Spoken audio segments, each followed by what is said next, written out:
బాలీవుడ్ సుల్తాన్ box office king Salman Khan. ఈ పేరు వింటే చాలు థియేటర్లో ఏలలు గోలలు మారుమోగిపోతాయి. ఆయన సినిమా ఫలితంతో సంబంధం లేకుండా కోట్లాది మంది అభిమానుల గుండెల్లో చెరగని ముద్ర వేశారు.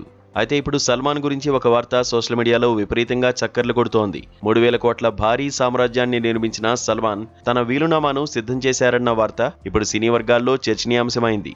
అసలు సల్మాన్ ఇంత హఠాత్తుగా ఈ నిర్ణయం తీసుకోవడానికి కారణమేంటి? ఆయన ఆస్తి ఎవరికి దక్కబోతోంది?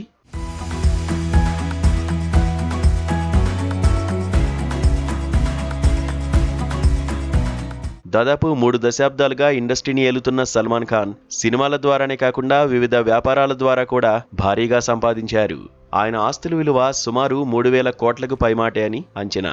తాజాగా వినిపిస్తున్న సమాచారం ప్రకారం ఈ భారీ ఆస్తిలో సగం వాటాను ఆయన తన ప్రాణంగా భావించే బీయింగ్ హ్యూమన్ ఫౌండేషన్కు రాసిచ్చారట. మిగిలిన సగాన్ని తన తమ్ముళ్ళు సోదరీమణుల పేర్ల మీద వీలునామా రాసినట్లు సమాచారం. ఎంత సంపాదించినా తన కుటుంబం కోసమే అన్నట్లుగా సల్మాన్ తీసుకున్న ఈ నిర్ణయం చూసి నెటిజన్లు ఫిదా అవుతున్నారు. అయితే సల్మాన్ ఇంత త్వరగా ఆస్తి పంపకాల గురించి ఆలోచించడానికి ప్రధాన కారణం ఆయన గతంలో ఎదుర్కొన్న తీవ్రమైన ఆరోగ్య సమస్యలేనని తెలుస్తోంది. ఒక ఇంటర్వ్యూలో స్వయంగా ఆయనే తన కష్టాలను పంచుకున్నారు. ట్రైజెమినల్ న్యూరల్జియా అనే అత్యంత అరుదైన నరాల వ్యాధితో సల్మాన్ సుదీర్ఘకాలం పోరాటం చేశారు.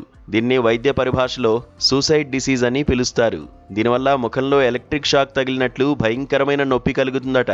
ఆ నరకం ఎంత దారుణంగా ఉంటుందంటే ఒకానొక దశలో ఆత్మహత్య చేసుకోవాలనే ఆలోచనలు కూడా వచ్చాయని సల్మాన్ భావోద్వేగంతో వెల్లడించారు.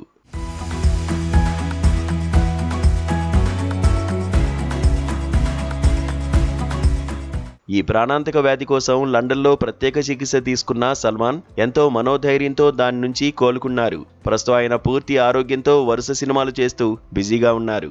అయినప్పటికీ భవిష్యత్తులో తన కుటుంబం ఎటువంటి ఇబ్బందులు పడకూడదని, తన తదనంతరం ఆస్తి వివాదాలు తలెత్తకూడదని ముందు జాగ్రత్తతో ఈ వీలునామాను సిద్ధం చేసినట్లు తెలుస్తోంది.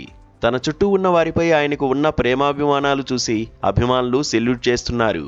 తెరపై కండలు తిరిగిన వీరుడిలా కనిపించే భాయిజాన్ వెనుక ఇంతటి కష్టం ఉందా అని అందరూ ఆశ్చర్యపోతున్నారు. ఏదేమైనా సల్మాన్ ఖాన్ మరిన్ని మంచి సినిమాలతో మనల్ని అలరించాలని కోరుకుందాం.